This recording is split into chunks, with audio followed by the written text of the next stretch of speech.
Hello, this is AP Psychology, Chapter 4, Developing Through the Lifespan. Developing through the lifespan, we'll talk about prenatal development and the newborn, conception, prenatal development, the competent newborn, infancy and childhood, physical development, cognitive development, the adolescent period, physical development, cognitive development, social development, and emerging adulthood. And then finally, we'll talk about adulthood, physical development, cognitive development, social development, and then reflections on the two major developmental issues, continuity in stages and stability in change. Development psychology studies the life cycle from the conception to death, examining how we physically, cognitively, and socially develop.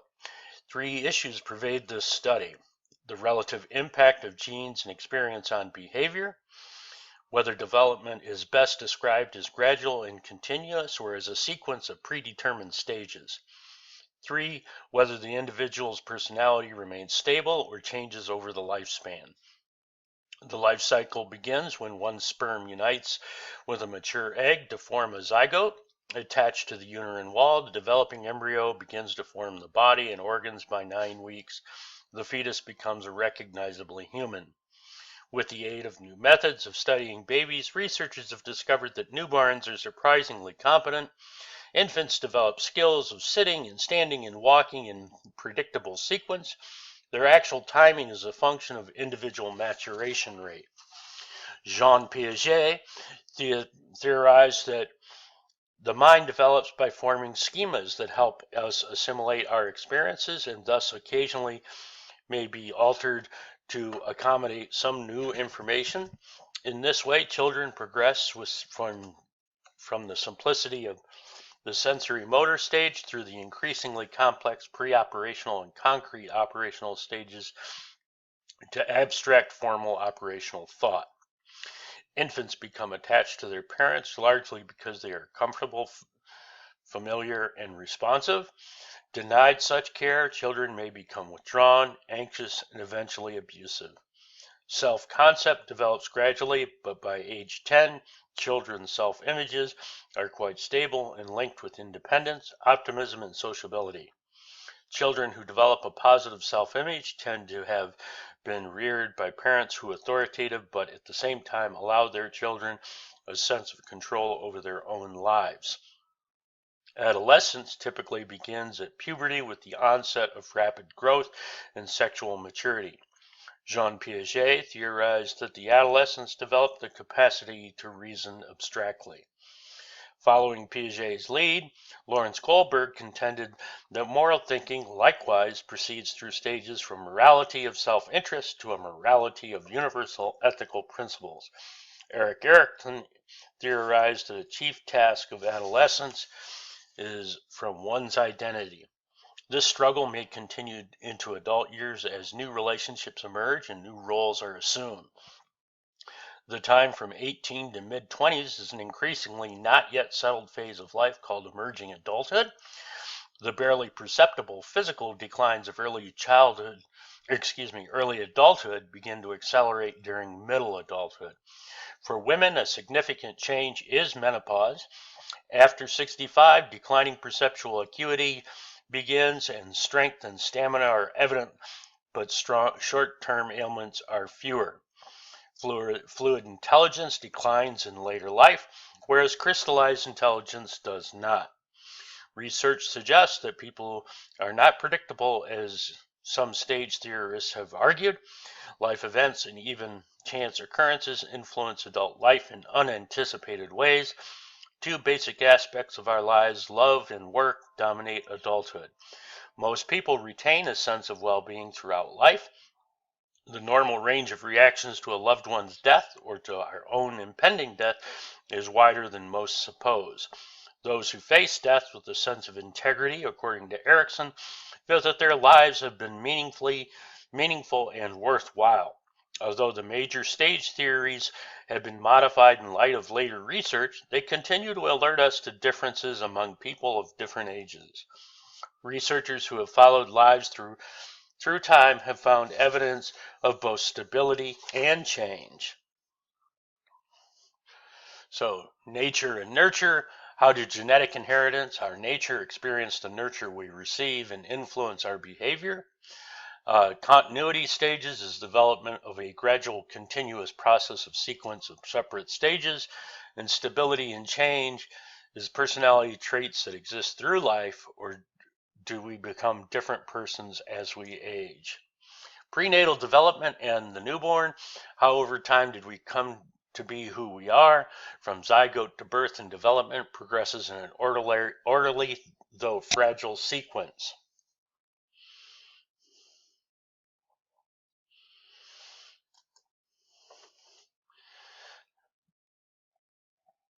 The relative impact of genes and experience on behavior, whether development is best described as general sequence. Development psychologists study physical and mental social changes throughout the life cycle. 3 issues pervade this study: the relative impact of genes and experience our behavior, whether development is best described as gradual and continuous or as a sequence of separate stages, and whether personality traits remain stable or change over time. So now we're going to describe the union of a sperm and egg at conception. A total of 200 million or more sperm are deposited during intercourse. Approach the egg at 85,000 times their own size. The few that make it to the egg release digestive enzymes that eat away at the egg's protective coating, allowing the sperm to penetrate the egg's surface and blocks out all others. Within half a day, the egg nucleus and sperm nucleus fuse together. Fewer than half the fertilized eggs, called zygotes, survive.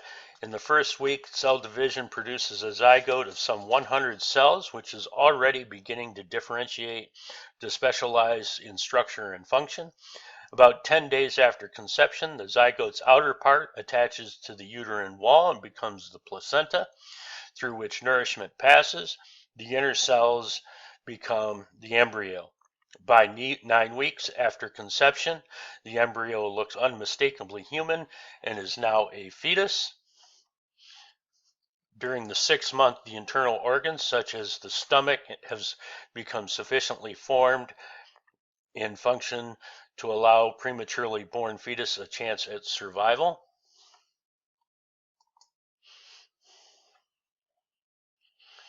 At each prenatal stage, genetic and environmental factors affect development, along with nutrients. Teratogens ingested by the mother can reach the developing child and place it at risk. If the mother drinks heavily, the effects may be visible in what is known as fetal alcohol syndrome.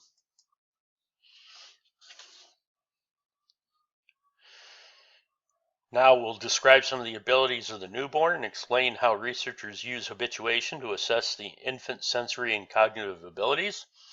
Newborns actually are surprisingly competent. They are born with sensory equipment and reflexes that facilitate their interacting with adults and securing nourishment. Touched on its cheek, a baby opens its mouth and searches for the nipple, or the rooting reflex is known as the rooting reflex. Newborns turn their heads in the direction of human voices and gaze longer at drawing of face-like images than at a bullseye pattern. They prefer to look at objects 8 to 12 inches away, the approximate distance between a nursing infant's eyes and mother, and within days of birth, the newborn distinguishes the mother's odor, and at 3 weeks, the newborn prefers its mother's voice.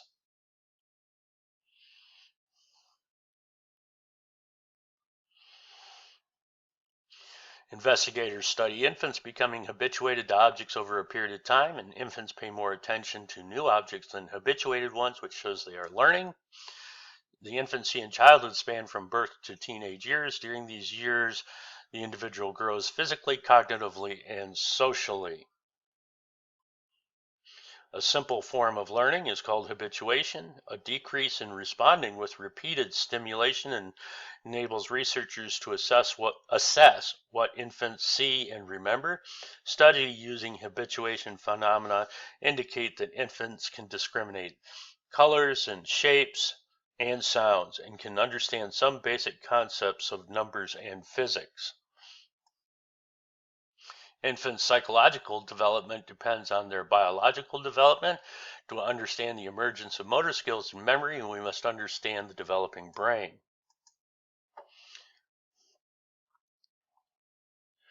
Within the brain, nerve cells form before birth. After birth, the neural networks that enable us to walk and talk and remember have a wild growth spurt. From ages 3 to 6, growth occurs more rapidly in the frontal lobes, which enable rational planning.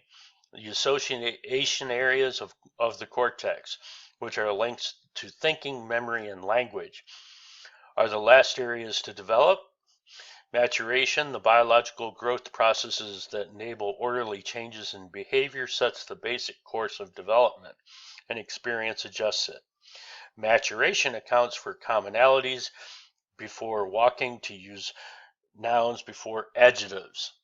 The developing brain overproduces neurons, peaking at around 28 billion neurons at 7 months. These neurons are pruned at 23 billion at birth, and the greatest neuronal spurt is the frontal lobe, enabling the individual to think rationally. The development of the brain unfolds based on the genetic instructions, causing various bodily and mentally functions to occur in sequence. You stand before walking, you babble before talking, and this is the process known as maturation. Maturation is the biological growth process that enables orderly changes in behavior. It sets the basic course of development. Experience adjusts it. Maturation accounts for commonalities from standing before walking to using nouns before adjectives. As the infant's muscles and nervous system mature, ever more complicated skills emerge. The sequence is universal. The timing varies. Babies roll over before they sit unsupported. They usually creep before they walk. Genes play a major role. Identical twins typically begin sitting up and walking on nearly the same day. Experience has limited effect on other physical skills as well, including those that enable bowel and bladder control. The development of the brain unfolds based on these genetic instructions, causing various bodily mentally functions to occur in sequence. This maturation sets the basic course of development while experience adjusts it. So first, infants begin to roll over. Next, they sit unsupported. They crawl. They finally walk, and experience has little effect on the sequence. It is important that you know these things, that a baby will begin sitting around 6 months, crawling at about 8 or 9 months. They begin to walk at around 12 months, and then they begin walking independently at about 15 months. The earliest stage of conscious memory is around 3.5 years. A 5-year-old has a sense of self and increased long-term memory. Thus, organization memory is different from 3 to 4 years. Jean Piaget maintained that the mind of the child is not miniature model of an adult's. He theorized that the mind tries to make sense of experiences by forming schemas, concepts, or frameworks that organize and interpret information. We assimilate these new experiences, that is, interpret them in terms of our current understanding, but also sometimes adjust or accommodate our current understanding to incorporate new information. This period of known that we cannot remember prior to being 3 years of age is typically known as infantile amnesia. Piaget believed that the driving force between this intellectual development is our biological development amidst experiences with environment. Our cognitive development is shaped by errors we make.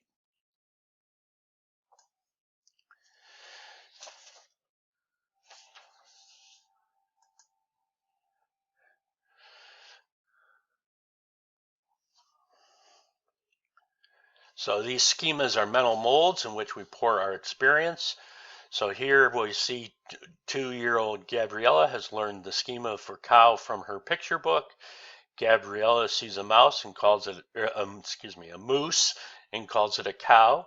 She is trying to assimilate this new animal into her existing schema. Her mother tells her, no, it's a moose. Now she sees the moose and a baby moose, and Gabriella accommodates her schema for large shaggy animal and continues to modify the schema to include mommy moose and baby moose, etc. Cognition refers to all. So the process of assimilation involves incorporating new experiences into our current understanding or our schema. The process of adjusting the schema and modifying it is called accommodation. So Piaget's theory in current thinking is birth to nearly 2 years, the sensorimotor stage, experiencing the world through your senses, actions, looking, touching, mouthing, and grasping. Object permanence is stranger anxiety takes place. These are the two developmental phenomena that occur in that first 2 years of life.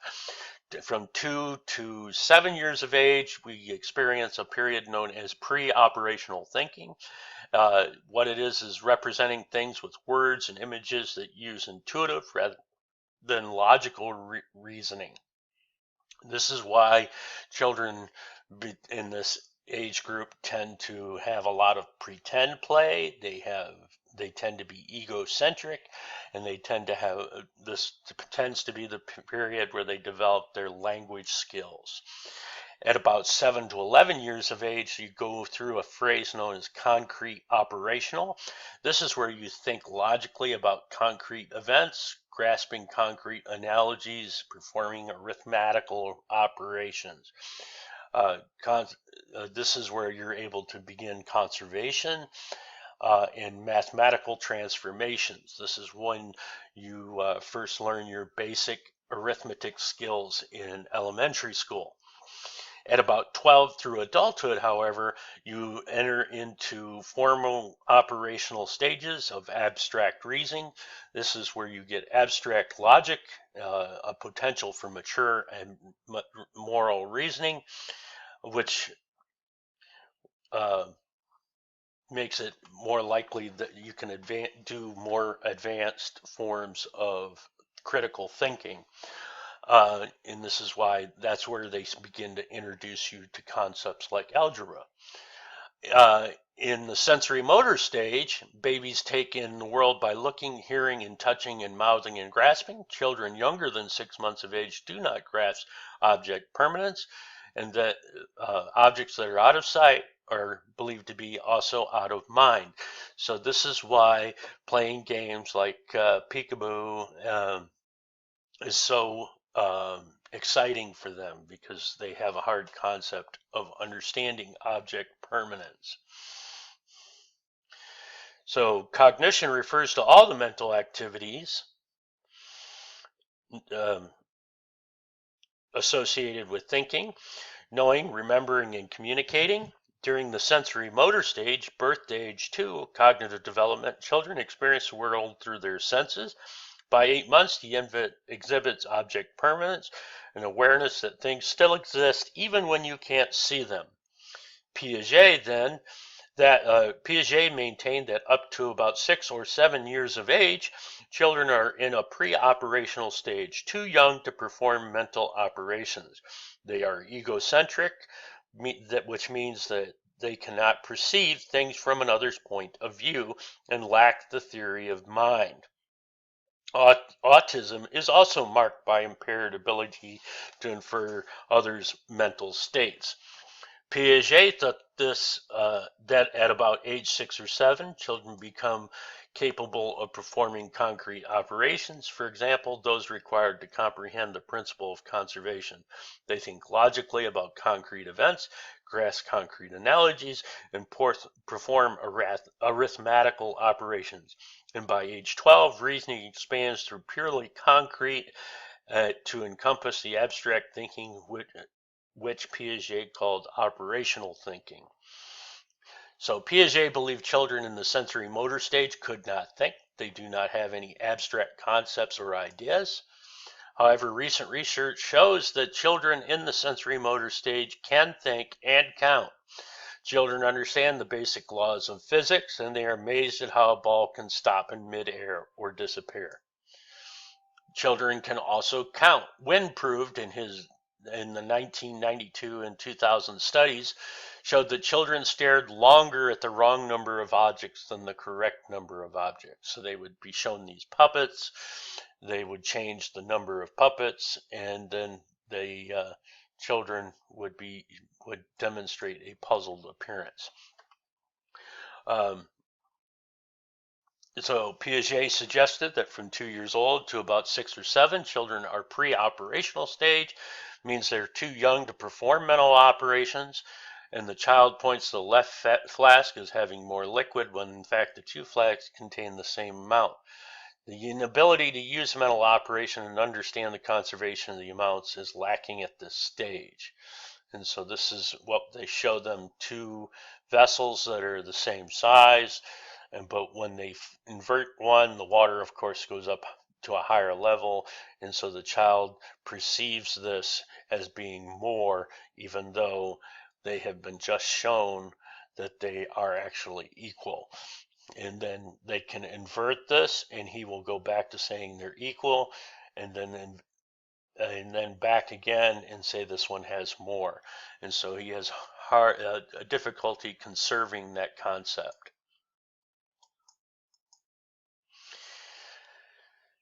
Deloach showed that children as young as 3 years of age, however, are able to use mental operations. When shown a model of a dog's hiding place behind the couch, a 2.5-year-old could locate the stuffed dog in an actual room, but could not locate the stuffed dog in an actual room, but the 3-year-old could. Egocentrism, as Piaget defines, as concluded that preschool children are egocentric, meaning that they could not perceive from another's point of view. When asked to show her a picture of mommy, 2-year-old Gabriella holds the picture facing her own eyes, believing that her mother can see it through her eyes. And this is why your little brother always stands in front of the television and says, "Look at that," when you can't see the TV because you can't see through him. Okay, theory of mind. Preschoolers, though, are still egocentric. They develop the ability to understand another's mental state when they begin forming a theory of mind. The problem on the right probes such a ability in children. So here we see this is Sally and Anne. Sally puts her ball in the red cupboard. Sally goes away. Anne moves the ball to the blue cupboard. Where would Sally find it?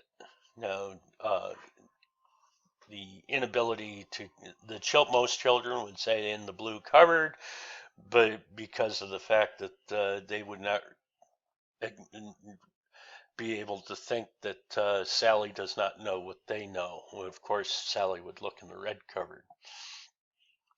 The concrete operational stage, given concrete materials to 6 and 7 years old, grasp conservation problems and mentally pour liquids back and forth into glasses of different shapes, conserving their quantities.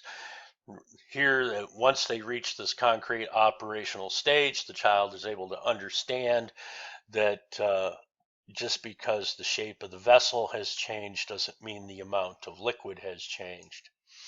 Children in this stage are also able to transform mathematical functions. So if 4 plus 8 equals 12, then a transformation of 12 minus 4 equals 8, and is easily doable. The formal operational stage, however, around age 12, other reasoning ability expands from concrete operations, thinking to abstract thinking. We can now use symbols and imagined realities to systematically reason. Piaget called this formal operational thinking. Rudiments of such thinking begin earlier than age 7 than Piaget had suggested, since 7-year-olds can solve the problems below. If John is in school, Mary is in school, John is in school. What can you say about Mary?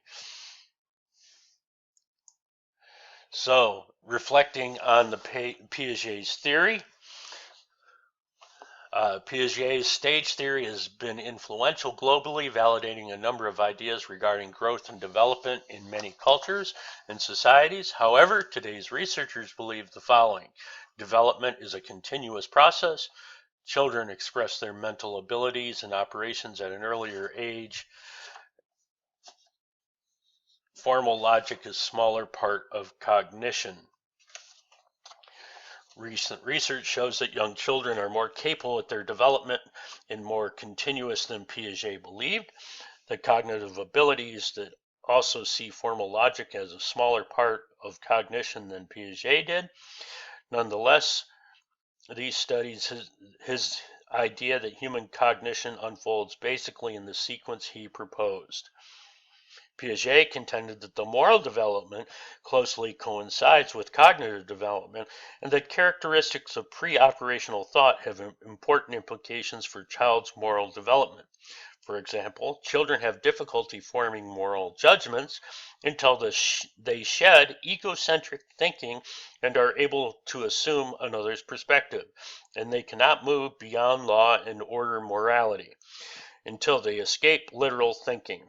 According to Piaget, children pass through two stages of morality, the morality of constraint or heteronomous morality, and the morality of cooperation, autonomous morality.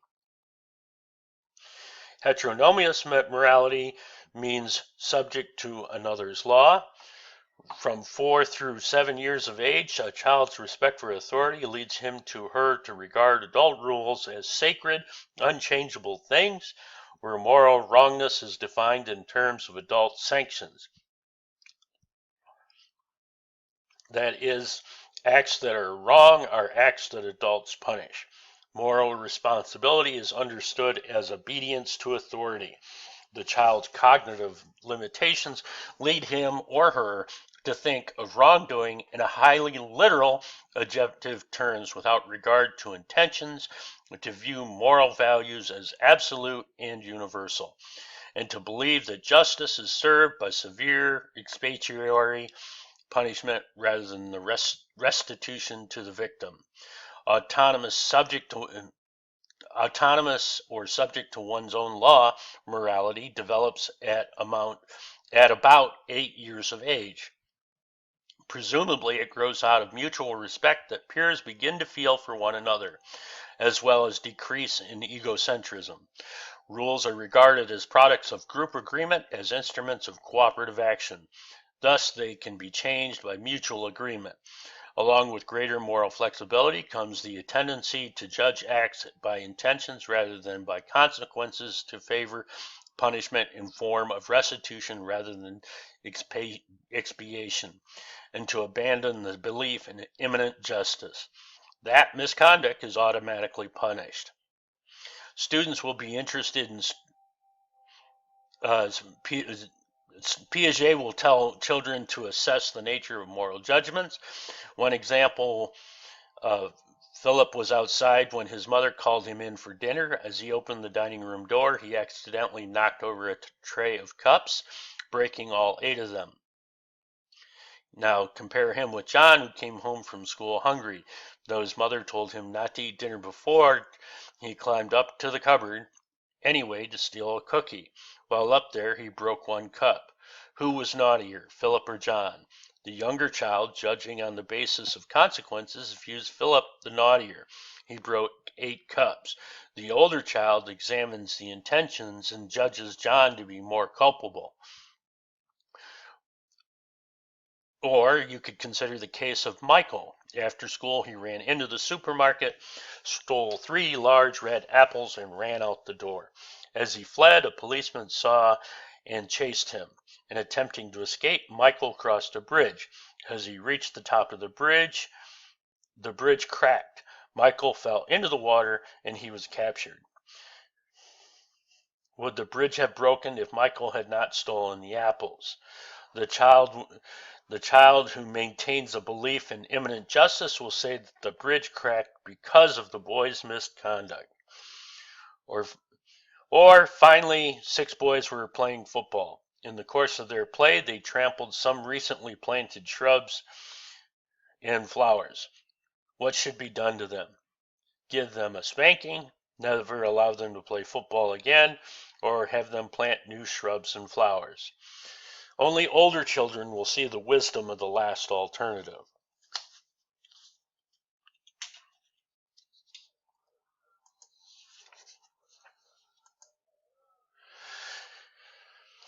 Stranger anxiety is the fear of strangers that develops at around 8 months. This is the age in which infants form schemas for familiar faces and cannot assimilate a new face. Stranger anxiety is the fear of these unfamiliar faces that commonly display, begins around 8 months. Soon after, object permanence emerges. They greet strangers by crying and reaching for their family caregivers.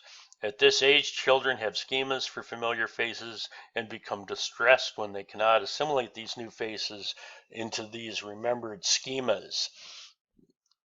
And this is why babies after about 8 months become difficult to pass around. So now we're going to discuss the effects of nourishment, body contact, and familiarity on the infant social attachment. Harry Harlow in 1971 showed that infants bond with surrogate mothers because of bodily contact and not because of nourishment. In this case, Harry Harlow they wondered if the connection to the mother was based strictly on ability to provide food or if there was more to it. What they made was 2 wire containers. One provided the food while the other was just soft, intended to look like an actual monkey. What we discovered was these rhesus monkeys did tend to be drawn to the softer version instead. The attachment bond is a survival impulse that keeps infants close to their caregivers. Infants become attached to their parents or primary caregivers not simply because they gratify biological need of nourishment, but because they provide body contact that is soft and warm. Familiarity provides another key to attachment. In animals, attachments based on familiarity often form during a critical period shortly after birth. This rigid attachment process is called imprinting. Although humans do not imprint, they do become attached to what they have known. Clearly, familiarity provides a safety signal. Here what we see are geese. Geese actually do imprint on the first thing that they see when they hatch. And so many experiments have been done with this where the geese will hatch and then they will imprint on graduate students who are studying the geese, and then they will follow them around as if they're the mother goose. This was made famous for in the movie Fly Away Home, if you've seen that. And so in this particular episode, what the woman did was the geese imprinted on her, and so she had to teach them to migrate, and so she had them follow her in her ultralight airplane so that they would learn how to migrate. Placed in a strange situation, 60% of children express secure attachment. They explore their environment happily in the presence of their mothers, and when their mother leaves, they show distress. So what they did was when they placed in the strange situation as a laboratory playroom, 60% of these children display secure attachment. They play comfortably in their mother's presence and are distressed when she leaves. They seek contact when she returns. Other infants who are insecurely attached are less likely to explore their surroundings when their mother leaves. They crowd loudly and remain upset, or seem indifferent to her going or returning. So it could go either way. Sensitive, responsive parents tend to have securely attached children. Insensitive or unresponsive parents have infants who often become insecurely attached. Although genetically influenced, temperament may elicit responsive parenting. Parental sensitivity has been taught and does increase secure attachment to some extent. Erik Erikson attributed the child's development of basic trust, a sense that the world is predictable and reliable, to a sensitive, loving caregivers. Adult relationships tend to reflect the attachment styles of early childhood. So, placed in a strange situation, as I said, 60% of the children express this secure attachment. They explore their environment happily in the presence of their mothers. When their mother leaves, they show distress. The other 30% show insecure attachment. These children cling to their mothers or caregivers and are less likely to explore the environment. Relaxed and attentive caregiving becomes the backbone of secure attachment.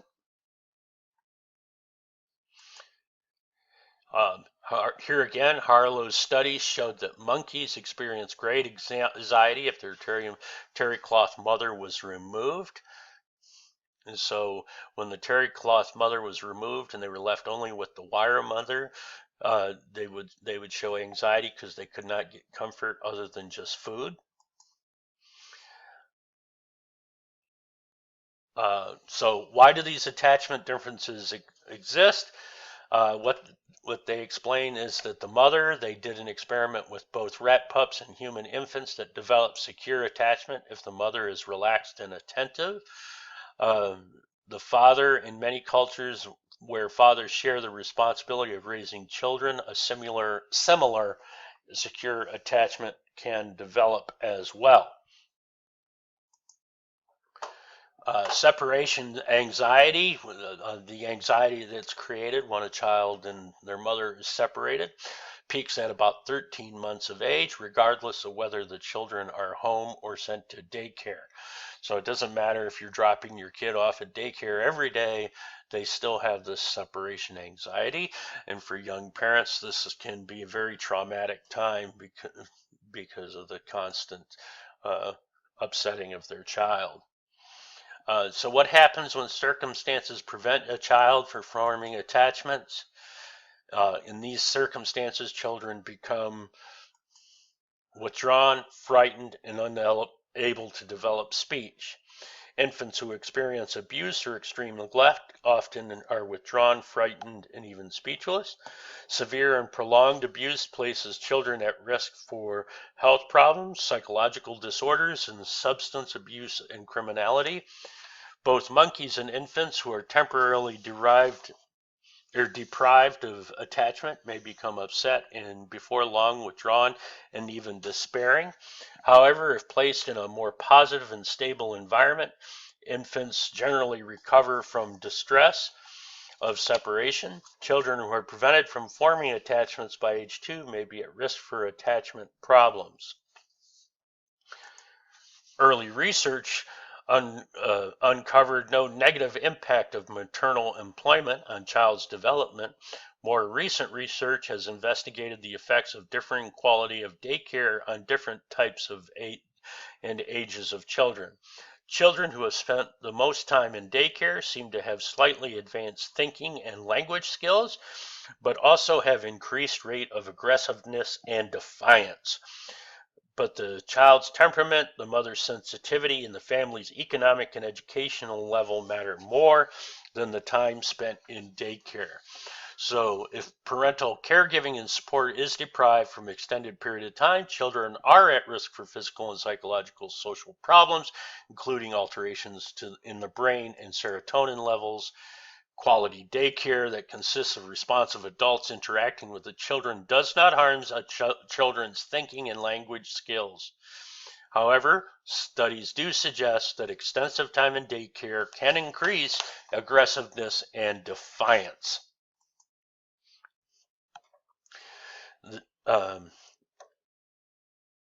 Early attachments form the foundation for our adult relationships. Recent research suggests that attachment style predicts both our willingness to help those in distress and our self-esteem. McKilsner and Shaver report that people who enjoy the benefits of secure social attachments find it easier than those who have insecure attachments to perceive and respond to other people's suffering. Presumably, compassionate reactions are products of caregiving behavioral system in which securely attached individuals, because they feel safe and less threatened, have more psychological resources to devote to noticing and reacting favorably to other people's suffering.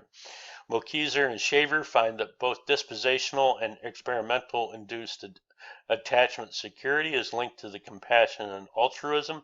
For example, secure individuals, as compared with their insecure counterparts, describe themselves as more sensitive to their romantic partner's needs and more likely to provide emotional support.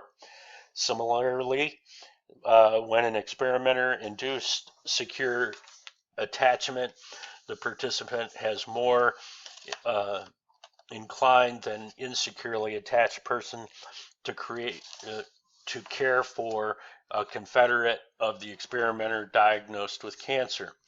Of special interest are the investigators' reports of the psychological and behavioral effects of subliminal exposing of participants to a security-related words. For example, love and hug, or instructing them to imagine a scenario in which they or another felt safe and secure. Such manipulations reduce negative reactions to outgroup members and generally enhance the levels of compassionate feelings. Most notably, priming research participants with representations of attachment security increase their willingness to switch roles with suffering victim. Participants are see a staged case and are given the opportunity to take the distress or suffering on themselves, thereby setting the victim free. The researchers raised the interesting question of whether participation in compassionate actions might alleviate the attachment.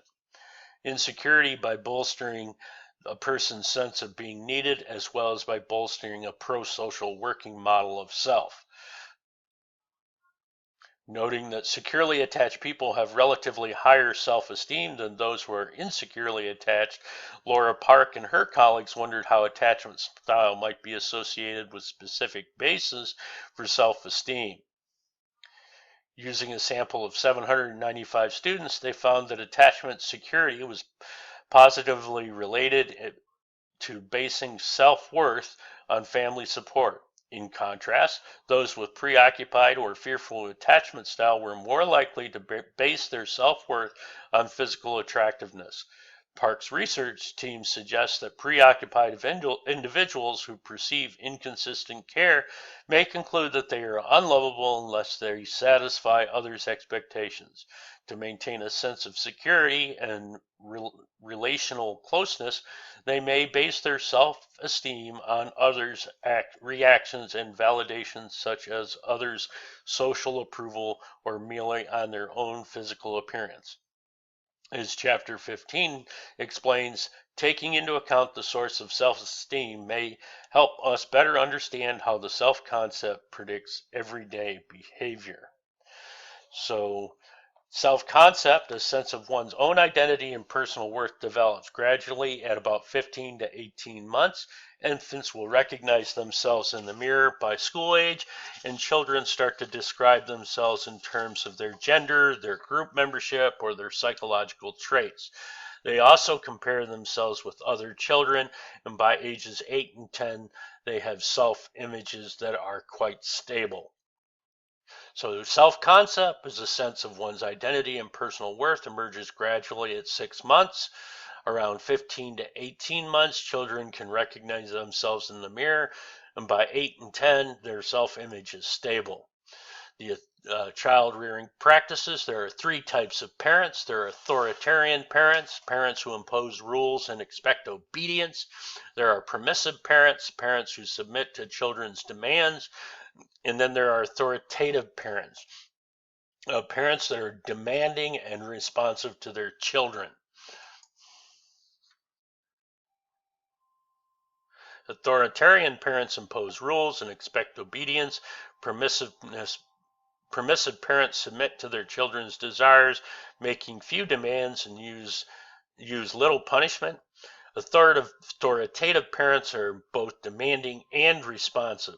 Children with the highest self-esteem and self-reliance and social competence, generally warm and concerned, and authoritative parents. However, correlation is not causation. Socially mature and agreeable children may evoke authoritative parenting, or competent parents and their competent children may share genes that predispose social competence.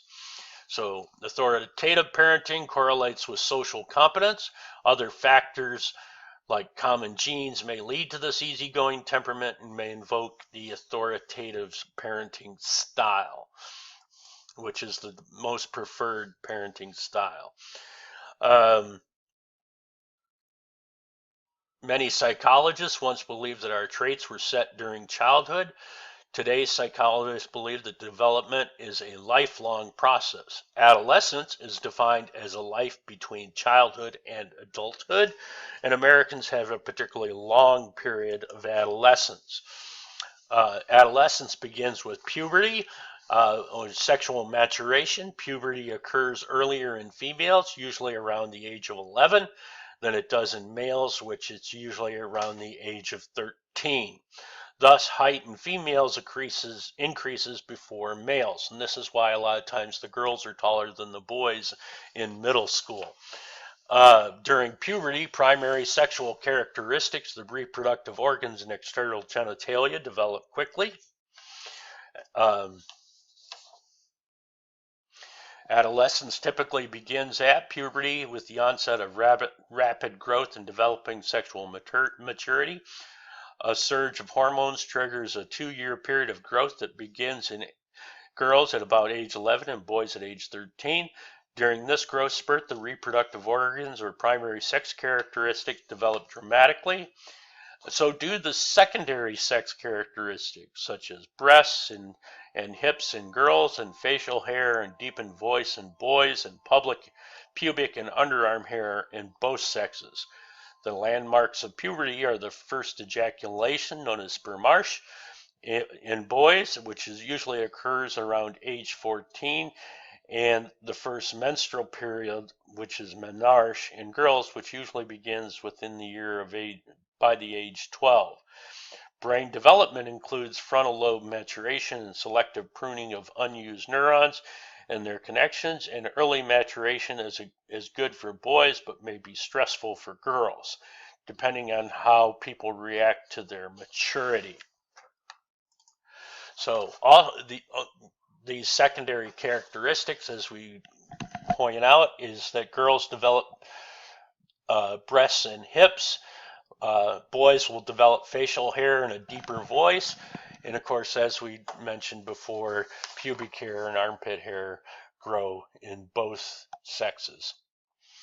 Brain development until puberty, neurons increase their connections. However, at adolescence, selective pruning of these neurons begins and unused neuronal connections are lost to make pathways more efficient. The frontal cortex develops later. During the adolescence, neurons in the frontal cortex grow myelin, which speeds up the nerve conduction. The frontal cortex lags behind the limbic system's development. So hormonal surges of puberty and the limbic system may explain the occasional impulsiveness of teenagers and lack of good judgment. Adolescents' ability to reason gives them a new level of social awareness. In particular, they may think about the following. They'll think about their own thinking, what others are thinking, and what others are thinking about them, how ideals can be reached, and they can criticize society, parents, and even themselves. According to Piaget, adolescents can handle abstract problems and they can perform formal operations. Adolescents can judge from evil and truth and justice and think about God in deeper terms. So during these early teen years, reasoning is often self-focused. Adolescents may think of their private experiences as unique, Gradually, adolescents develop the capacity for what Piaget called formal operations, the capacity to reason abstractly. This includes the ability to test the hypothesis and deduce conclusions. This new reasoning power is evident in adolescents pondering and debating abstract topics such as human nature, good and evil, truth and justice. Kohlberg sought to describe development in moral reasoning by posing moral dilemmas to children and adolescents, such as, should a person steal medicine to save a loved one's life?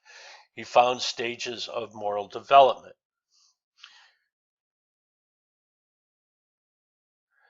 So Kohlberg contended that moral thinking likewise proceeds through a series of stages from pre-conventional morality of self-interest to a conventional morality that cares for others and upholds laws and rules, and in some people a post-conventional morality of agreed upon rights or basic ethical principles. Kohlberg's critics argue that the post-conventional level represents morality from the perspective of individualistic males.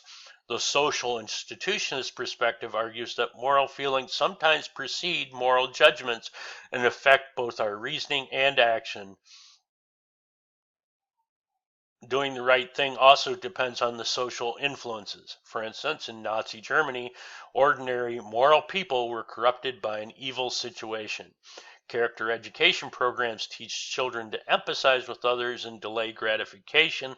Since actions feed attitudes, moral ideas grow strong when acted upon them. So Kohlberg's moral thinking follows these stages. We first enter the pre-conventional morality stage. Usually this is before age 9, where children show morality to avoid punishment or gain reward.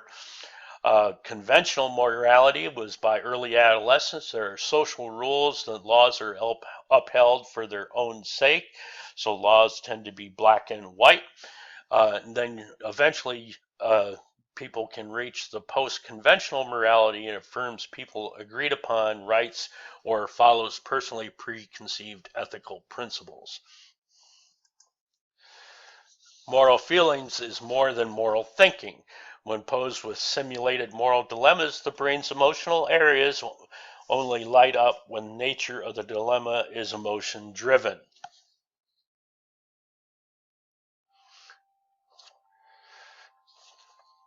Erik Erikson theorized 8 stages of life, each with its own psychological task. In infancy, the first year, the issue is trust versus mistrust. In toddlerhood, the second year, the challenge is autonomy versus shame and doubt. And in preschoolers at age 3 to 5, we learn the initiative or guilt. And from elementary school children, ages 6 to puberty, they develop competence or inferiority. A chief task of an adolescence is to solidify oneself and one's identity, and for young adults, 20s to the early 40s, the issue is intimacy versus isolation, and for middle-aged adults, it's of 40s to their 60s, it's generativity versus stagnation. Late adulthood and late 60s, the challenge is integrity versus despair. And so these are Erikson's stages.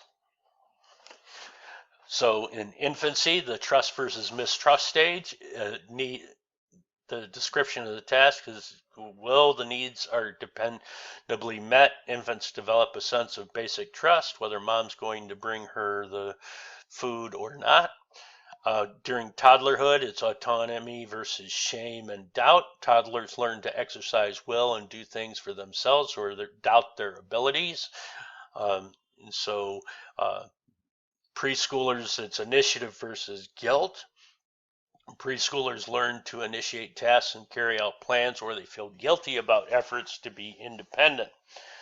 In elementary school, or 6 years to puberty, it's competency versus inferiority, where children learn pleasure of applying themselves to a task or they feel inferior.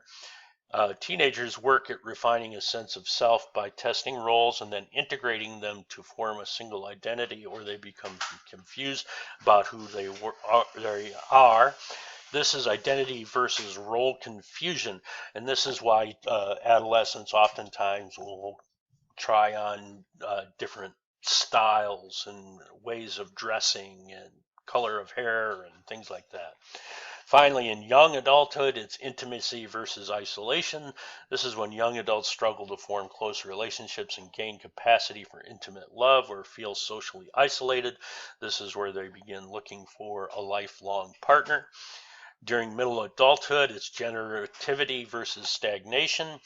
In middle age, people discover a sense of contributing to the world, usually through family and work, or they may feel a lack of purpose.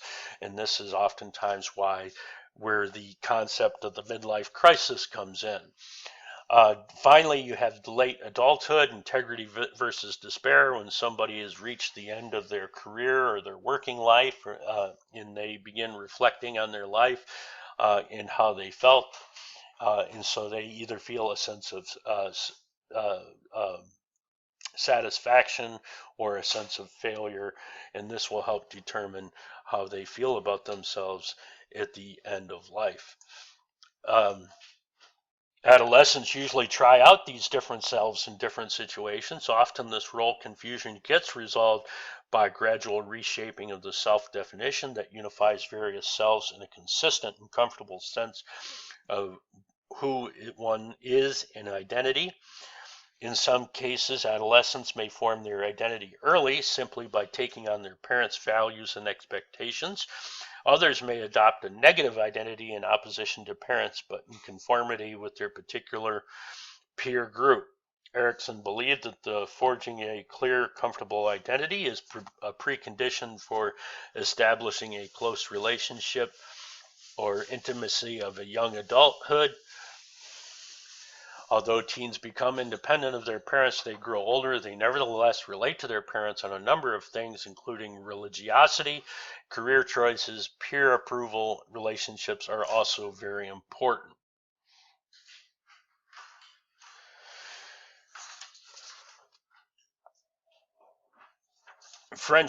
Equally important for future research are negative future features of friendship. For example,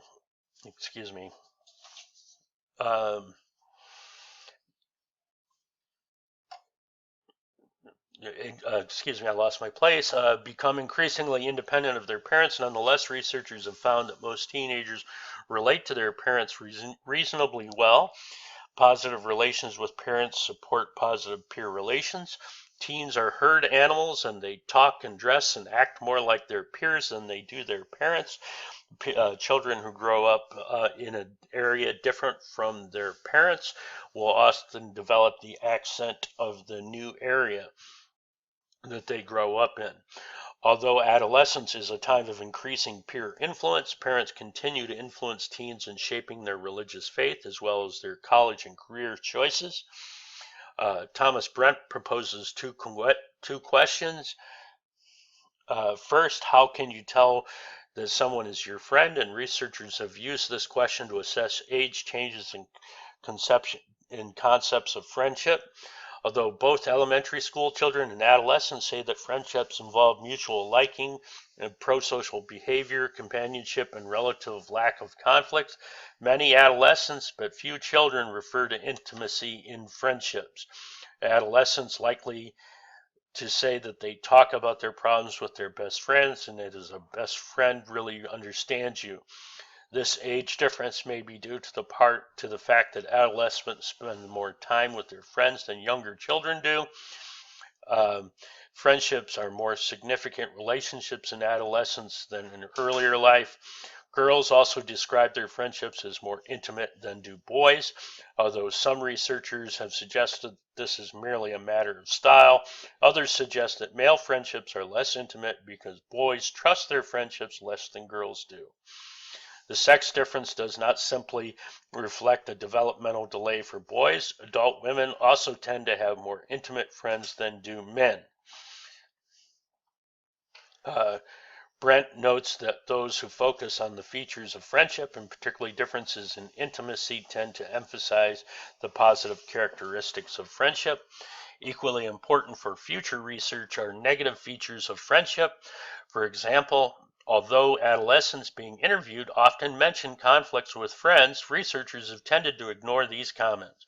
Brent regards this as a serious omission because more recent studies suggest that such conflicts can lead to aggressive interaction style, that is, then later displayed with other partners. Adults concerned with adolescent friendships should try not to enhance the positive features of close friendships, but also reduce the negative features. Now, the second question, you and your friends find a sheet of paper that your teacher has lost. On the paper are the questions and answers for a test that you're going to have tomorrow. Your friends all plan to study from it, and they want you to go along with them. You don't think you should, but they tell you to do it anyway. What would you really do? Study from the paper or not study from it? Researchers have used scenarios such as this one to measure how adolescents are influenced by their friends, attitudes, and their behavior. However, in this case, the tendency is to emphasize the negative influence. Brent points out that the influence is a mutual process. Adolescents influence their friends as well as being influenced by them. Models of group decision-making describe friends' influence better than do models of individuals conforming to a majority. Adolescents admire and respect their friends so that they may agree with their friends simply because they trust their judgment. Over time, this mutual influence increases the similarity between adolescents and their friends. Moreover, this mutual influence may be just as likely to lead to more desirable attitudes and behaviors as to undesirable ones. Brent concludes that to understand a friend's influence better, theorists need to abandon the simplistic hypothesis of peer pressure toward antisocial behavior and consider the multiple processes of friends who influence varied effects on these processes. Clearly, the graduation from adolescence to adulthood is now taking longer in the United States. The average first marriage has increased 4 years since 1960. The age of 18 to the mid-20s is an increasingly not yet settled phase of life, which is now called emerging adulthood. During this time, many young people attend college or work but continue to live in their parents' home. So emerging adulthood spans ages 18 to 25. During this time, young adults may live with their parents and attend college or work. On average, emerging adults marry in their mid-20s to their 30s. And then we enter this period of adulthood. Emerging adulthood.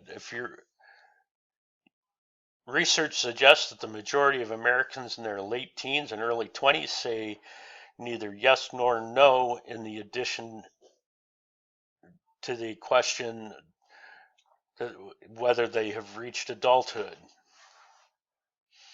Findings indicate that qualities of character rather than demographics define adulthood for 18 to 25-year-olds. Accepting responsibility for oneself and making independent decisions are the criteria most often mentioned. Becoming financially independent also ranks near the top. Interestingly, parenthood ranks low in the young people's criteria for adulthood. Still, for those who have had a child, becoming a parent is the most important marker of transition to adulthood. Jeffrey Arndt has recently proposed a new developmental period in which he refers to emerging adulthood. He extends from late teens through the 20s with a focus from 18 to 25. For many, it's not simply a time of transition to adulthood, suggests Jensen, but a distinct period of life marked by frequent change as various possibilities in love, work, and worldviews are explored. It exists only in cultures that allow young people a prolonged period of independent role exploration during this time or extended adolescence. Emerging adulthood is marked by relative independence from social roles and form normative expectations. Little about the future has been decided as different directions remain possible. While American adolescents live at home with one or both parents are unmarried and are enrolled in school, most 30-year-olds are married and have become parents and have finished school. However, between these two periods, and especially from 18 to 25, a person's demographic status is very difficult to predict. Jensen suggests that the demographic diversity and unpredictability of emerging adulthood reflect the experimental and exploratory quality of the period. In emerging adulthood, dating is likely to take place in couples rather than in groups, and focuses on exploring potential for emotional and physical intimacy. Work experiences are oriented on preparation for adult work roles. Graduate school has become increasingly common and sometimes allows emerging adults to switch direction from the occupational preparation that they had chosen as undergrads. Changing worldviews are often a central aspect of cognitive development, and college fosters such exploration. By graduation, emerging adults have often committed themselves to a worldview different from the one they were brought in with them. Several types of risky behavior included unprotected sex, most forms of substance abuse, and high speed, as well as intoxicated driving, reach their peaks in the years of emerging adulthood. For those in their early 20s, physical proximity to parents is often inversely related to the quality of their relationships with them. In both Europe and the United States, autonomy and relatedness are complementary rather than opposing dimensions of relationship with parents. Arndt concludes that emerging adults merit scholarly attention as a distinct period of life course in industrialized society. It is in many respects the age of possibilities, a period in which many different potential futures remain possible, and personal freedom and exploration are higher for most people than at any other time. It also a period of life that is likely to grow in importance in the coming century, as countries around the world reach a point in their economic development where they may allow a prolonged period of exploration and freedom from the roles that constitute adulthood. And although adulthood begins sometime after a person is in their mid-20s, defining adulthood into stages is more difficult than defining the stages during childhood or adolescence. The peak of physical performance occurs around 20 years of age, after which it declines imperceptibly for most of us. Muscular strength and reaction time and sensory abilities and cardiac output begin to decline after the mid-20s. Around age 50, women go through menopause, and men experience decreased levels of hormone and fertility. And so here you can see the graph of how Willie Mays performed as he aged.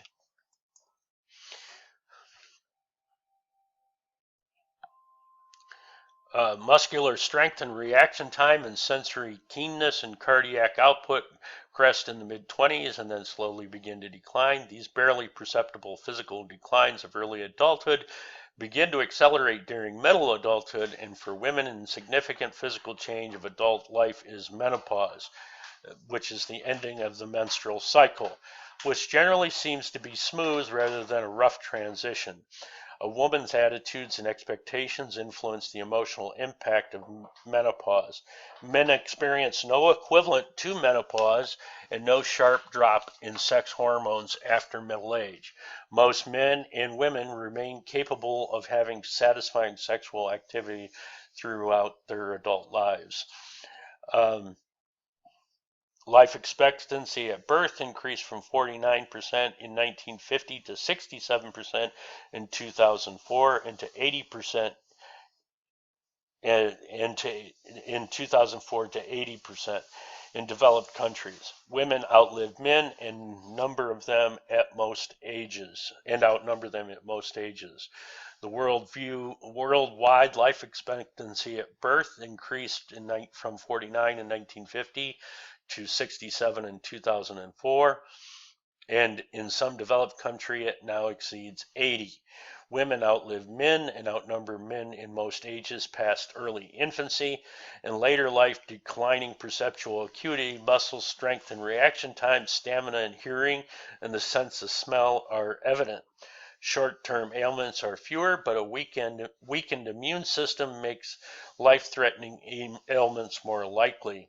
Although neural processes slow, the brain nevertheless remains healthy, except for those who suffer from brain disease, such as progressive deterioration of Alzheimer's disease. With age, the frequency of dementia increases, doubling every 5 years from early 60s on.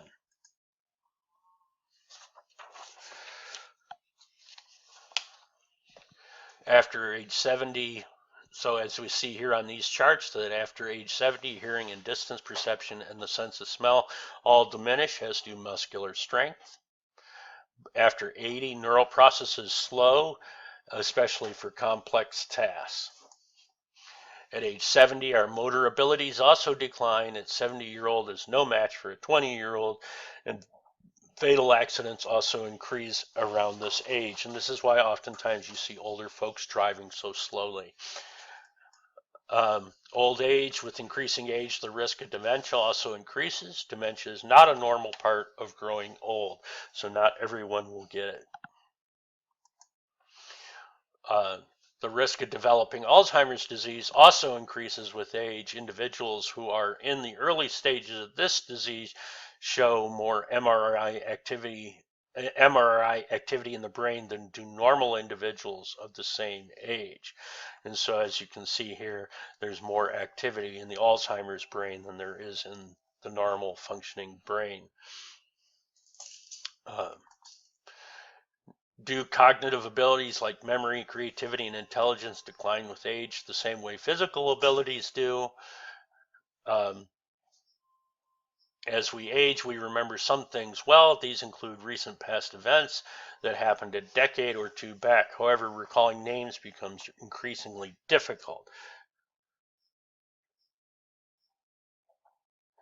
As the years pass, recognition memory remains strong, although recall begins to decline, especially for meaningless information.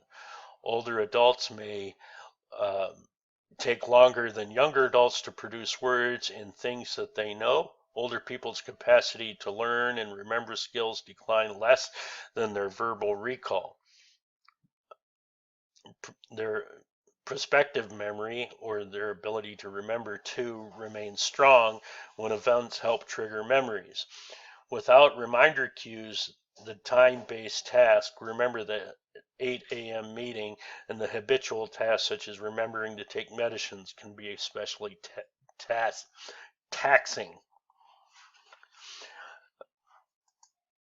Recognition memory does not decline with age, and material that is meaningful is recalled better than meaningless material. The same is true for prospective memory, remembering to do a particular task.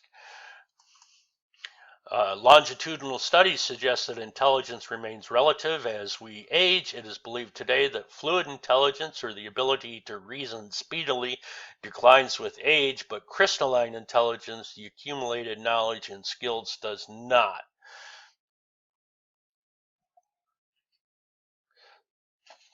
So as the years pass, recognition, cross-sectional studies in which people of different ages are compared with another suggested that intelligence declines after early adulthood. Later longitudinal studies in which the same people are restudied and retested over a long period reported the intelligence remained stable until late in life, while the cross-sectional studies failed to consider generational differences in income and life experience. Longitudinal studies failed to account for those who dropped out of studies and who may have been less intelligent than the survivors. Furthermore, intelligence is not a single trait, and tests that assess speed of thinking may place older adults at a disadvantage because of their slower neural mechanisms for processing information. Today's view is that fluid intelligence, one's ability to reason speedily and abstractly, declines during late adulthood, but crystallized intelligence, one's accumulated knowledge on verbal skills, increases up to old age. And so what we're saying here is that people may have a harder time thinking quickly, but they can remember, and that's why interviewing old people can be such an interesting historical experiment, because their memories are usually pretty reliable.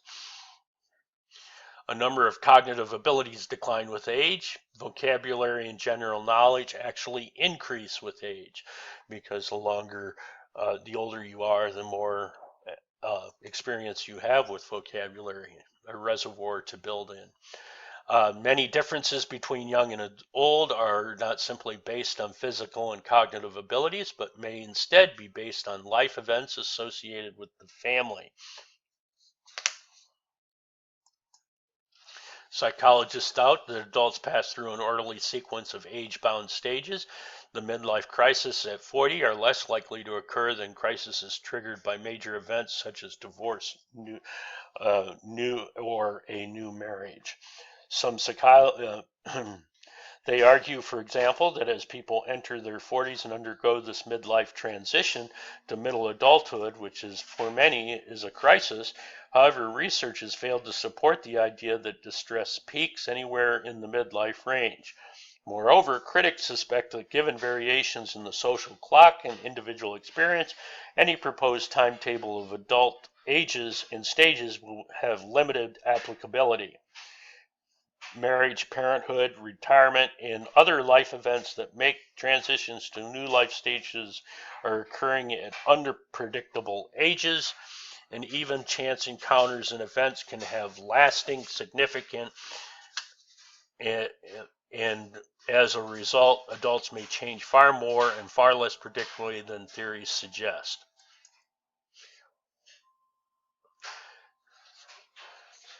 Two basic aspects of our lives that dominate adulthood, according to Erickson, called them intimacy, forming close relationships, and generativity, being productive and supporting future generations.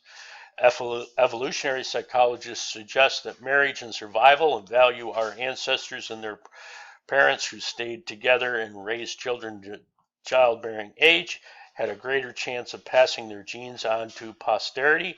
And compared with their counterparts of 40 years ago, people in Western countries are better educated and marrying later, yet they are twice as likely to divorce. Nonetheless, more than 9 out of 10 heterosexual adults marry, and research indicates that married people are generally happier than compared with unmarried. Often love bears children. As children begin to absorb more and more time, money, and emotional energy, satisfaction with marriage often declines. Most parents are happy to see their children grow up and leave the home and marry and have their own careers. For adults, a large part of the answer to who are you is the answer to what do you do. Choosing a career path is difficult, especially in today's changing work environment. It frequently takes time for people to settle into occupation. Most people shift from their initially intended majors while in college. Many find their post-college employment in fields not directly related to their majors, and most will change careers. Research on self-reported happiness among the roughly equal numbers of North American women who have or have not been employed indicates that what matters is not which role a woman occupies, but the quality of her experience in that role.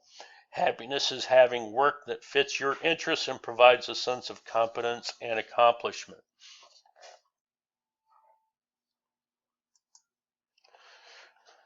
People of all ages report similar feelings of happiness and satisfaction with life, and although the average level of happiness may remain stable with age, we find ourselves less often feeling excited, intensely proud, and on top of the world, but also less often depressed. Teenagers typically come down from elation or up from gloom in less than half an hour. Adults' moods are less extreme but more enduring. For most people, old age offers less intense joy but greater contentment and increased spirituality. While cross-sectional studies suggested a decline in longitudinal studies indicate intellectual stability into old age, still other research shows that while fluid intelligence declines in later life, crystallized intelligence does not. For example, Sophocles wrote Oedipus Rex at the age of 75. Benjamin Franklin invented the bifocal lens at 78. Bertrand Russell formed the Committee of 100, a radical organization devoted to nuclear disarmament, at the age of 88. Frank Lloyd Wright completed the Guggenheim Museum at the age of 91. Paul Spangler completed his 14th marathon at the age of 92. And Dr. Benjamin Spock published A Better World for Our Children at the age of 91. Cecil B. DeMille produced The Ten Commandments at the age of 75, and Claude Monet began his Water Lily series at the age of 73. Other world leaders besides Ronald Reagan have served in later life, including and following Pope John the 23rd was elected at the age of 77.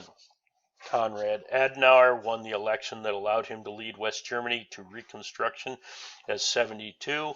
Charles de Gaulle returned to power in France at the age of 68, and Strom Thurmond served in the United States Senate until he was 100 years old. Finally, you might note that George Burns launched a new movie career and won an Oscar for Sunshine Boys at the age of 80.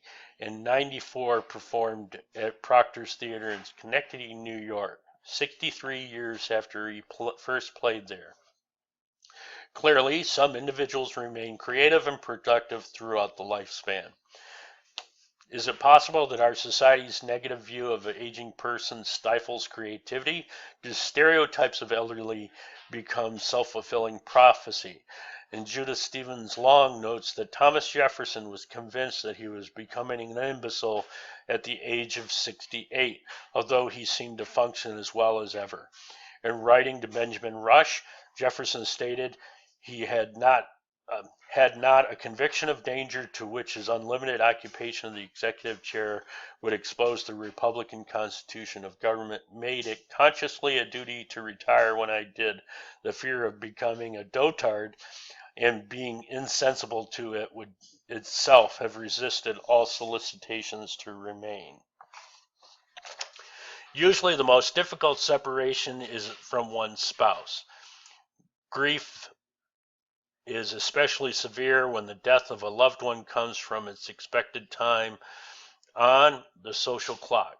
The normal range of reactions to a loved one's death is wider than most people suppose. Some cultures encourage public weeping and wailing, while others hide grief. Within any culture, some individuals grieve more intensely and openly, and research discounts the popular idea that the terminally ill and bereaved people go through predictable stages. Life itself can be affirmed even at death, especially if one's life has been meaningful and worthwhile. There is no normal reaction or series of grief stages after death of a loved one. Grief is more sudden if death occurs unexpectedly. People who reach a sense of integrity in life see life as meaningful and worthwhile. So people who die young tend to be, people take it as a much greater shock than someone who dies of old age.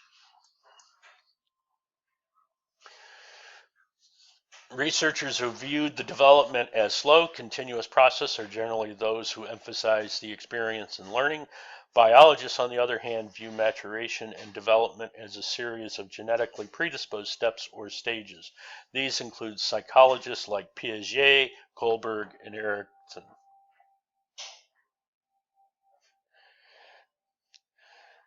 Although the stage theories of Piaget, Kohlberg, and Erikson have been modified in light of later research, each theory usefully alerts us to differences among people of different ages and helps us to keep the lifespan perspective in view. Research also suggests that lifelong development includes stability and change, and the first 2 years period a poor predictor of a person's eventual traits. Older children and adolescents also change, and as people grow older, however, personality does stabilize. There is also underlying consistency to most people's temperaments and emotionality. So this lifelong development requires both stability and change. personality gradually stabilizes as people age. However, this does not mean that our traits do not change over our lifetime. Our temperaments will remain more or less stable than other traits that we have.